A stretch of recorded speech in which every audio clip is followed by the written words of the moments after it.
छोड़ो। आज 8 क्लास का साइंस का 5 चैप्टर है कोयला एंड पेट्रोलियम। तो कोयला एंड पेट्रोलियम हम लोग देखेंगे कि कोयला कैसे निकलता है, पेट्रोलियम का निर्माण कैसे होता है, कोयला का निर्माण कैसे होता है। तो हम इस वीडियो के माध्यम से आज देखेंगे। कहता है सबसे पहले कोयला और पेट्रोलियम। सबसे पहले हम कोयला को समझेंगे।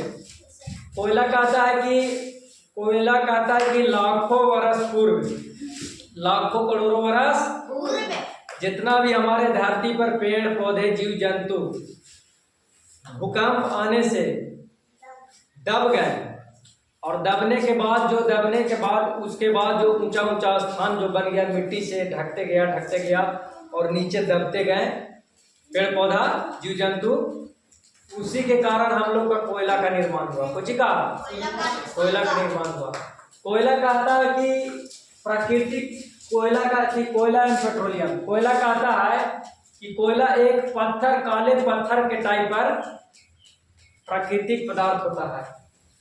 तो फिर कहता है हम कि पेट्रोलियम।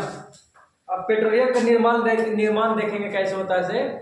पेट्रोलियम का निर्माण समुद्री जगह पर, जहाँ समुद्र का क्षेत्र है, समुद्र की जगह है, समुद्री जगह पर देखें कि भूकंप या बाढ़ आने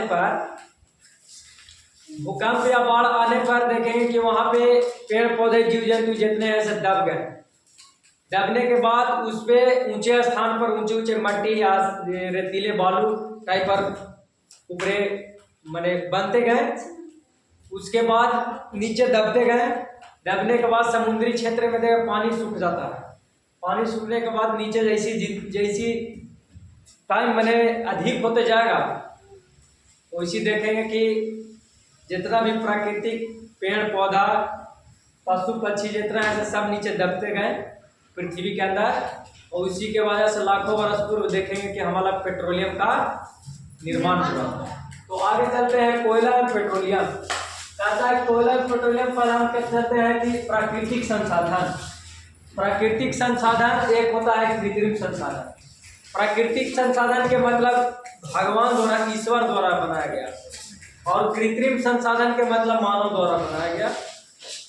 तो कहता है कि ईश्वर के द्वारा बनाए गए हो गया प्राकृतिक संसाधन, फिर हो गया कृत्रिम संसाधन जो मानव के द्वारा बनाया गया संसाधन है। फिर कहते हैं इसमें समाप्त होने वाले प्राकृतिक संसाधन, एक होता है कि समाप्त नहीं होने वाले प्राकृतिक संसाधन। तो कहता है कि समाप्त नहीं होने वाले प्राकृतिक संसाधन में जैसे सूरज का प्रकाश समाप्त होगा? नहीं होगा। कुछ समय, बहुत समय अभी बाकी है। तो उसके बाद फिर आ गया जल, फिर वायु, मृदा के मतलब मिट्टी। फिर चलते हैं हम लोग समाप्त होने वाले। तो समाप्त होने वाले में कोयला है। कोयला को जितने हम अधिक मात्रा में निकालेंगे उसका मात्रा कमेगा ना, कमते जाएगा धीरे धीरे। फिर कहता है कि पेट्रोलियम को भी निकालेंगे तो खनिज पदार्थ धीरे धीरे घटते जाएगा, कमते जाएगा। जैसे घर में कोई सामान 5 किलो रखल है, उसको 1 किलो 5 दिन निकालेंगे तो खत्म होगा ना, उसी तरह है। फिर कहता है कि प्राकृतिक गैस, ये सब उसी प्रकार का है। फिर आगे कहता है कि कोयला कहता है कि काले रंग का एक पत्थर जैसा पदार्थ है। कहता है कि कोयले में मुख्य रूप से कार्बन पाया जाता है, और कोयले को जलने पर CO2 गैस का निर्माण होता है। फिर कोयले का कहता है कि 3 भाग है। कोयले का 3 भाग, पहला भाग हो गया कोक, दूसरा भाग हो गया कोलतार, और तीसरा भाग हो गया कोयला गैस। तो कोक किसे कहते हैं, कोक क्या है नहीं है हम यहाँ पे समझेंगे। कोक कहता है कि कठोर रंध्र काले रंग का होता है। कहता है कि इसमें कार्बन सबसे शुद्ध रूप होता है। तीसरा कहता है कि धातुओं का निष्कर्षण होता है इसमें। आगे कहता है कि इस्पात का निर्माण होता है कोक से।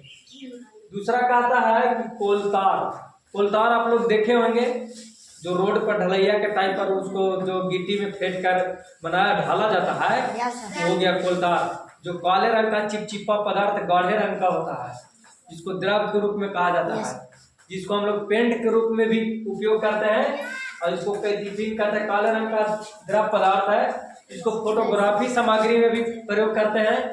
फिर इसको कहते हैं पेंट के रूप में भी इसको प्रयोग करते हैं। फिर कहता है कोल गैस। कोल गैस का मतलब होता है कि ईंधन के रूप में प्रयोग होना।